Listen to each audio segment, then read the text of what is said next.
board to answer pointed questions, I was a very happy camper.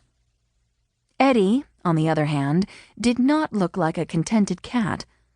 Instead of the relaxed body language he'd been exhibiting moments earlier, he was now sitting up, twitching his tail, and staring at me with a look with which I was intimately familiar. "What he wants," I said, "is a treat." "He had treats at the last stop," Julia pointed out, "which is why he thinks he deserves a treat at this one, too." "If he has treats at every stop," she said, "he's going to get as big as a house."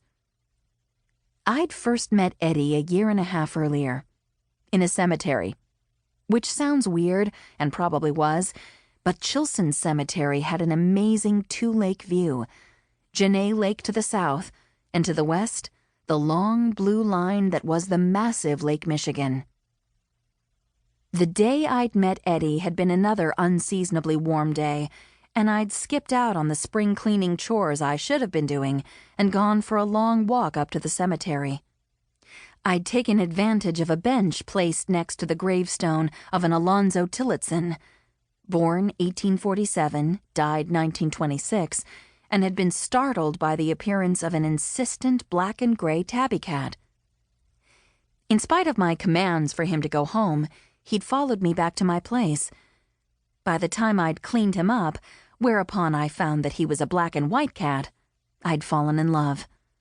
Even still, I'd dutifully run a notice in the local newspaper's Lost and Found column and had been relieved when no one called. Eddie was my first pet ever. My dad had suffered horrible allergies, and until last year, I'd never felt the connection a human and a pet can have. I'd also never realized how opinionated and stubborn a cat could be. "He's already pretty big," I said to Julia, "but the vet says he's a healthy weight."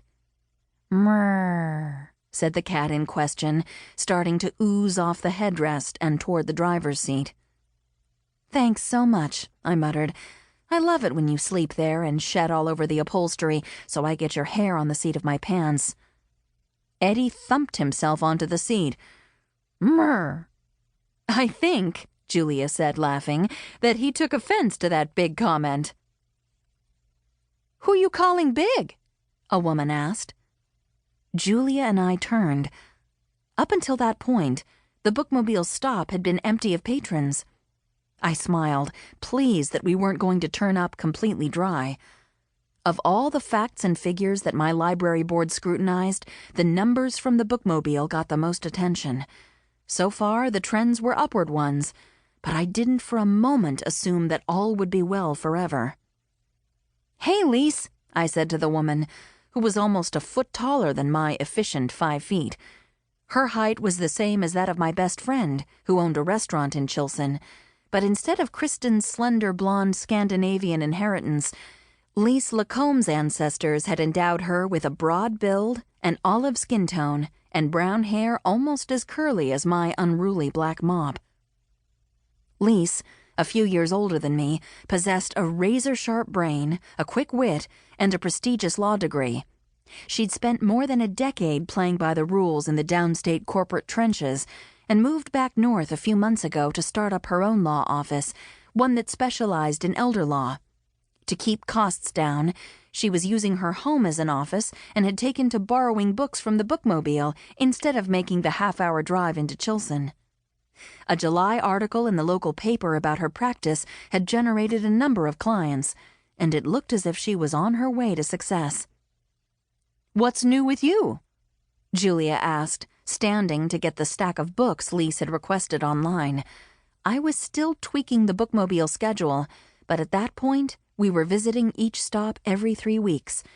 Though that wasn't a very long time for most people, it could be an eternity for bibliophiles, and we were getting used to bringing along huge piles of requested books and lugging back the correspondingly huge piles of returns. I doubted any Bookmobile librarian ever had needed to buy a gym membership to get an upper body workout. "New?" Lise set her returning books on the rear checkout desk. "I'm glad it's almost October for one thing. My summer neighbors have slammed their trunks for the last time." Julia and I nodded, understanding the feeling. We lived in a part of Michigan that